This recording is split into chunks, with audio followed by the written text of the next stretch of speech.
പഠിക്കുന്ന കിതാബിനോട് അദബ് വേണം, എല്ലാറ്റിനോടും അദബ് വേണം. നമ്മൾ മനപ്പാടം യാസീൻ ഓതുന്ന സമയത്ത് നമുക്ക് വുദു പാടില്ല. മനപ്പാടം ഓതാണ്, മുസ്ഹഫ് കയ്യിലൊന്നുമില്ല, എന്നാലും ഖുർആൻ ഓതുന്ന സമയത്ത് വുദു പാടില്ല. ശ്രദ്ധിക്കണം.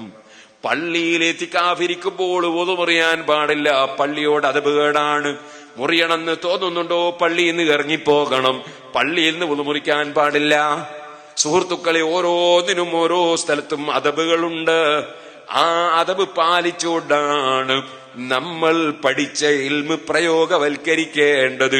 എന്റെ പ്രിയപ്പെട്ട മുതഅല്ലിമീങ്ങളോട് ഞാൻ ഉണർത്തുന്നു, നല്ല അദബോടെ ഇൽമ് ഇനിയും ധാരാളം പഠിച്ചുയരാൻ വേണ്ടി ശ്രമിക്കണം. മറ്റൊരു കാര്യം എന്താണ്? റബ്ബിന്റെ നോട്ടം നമ്മുടെ ഖൽബിലേക്കാണ്.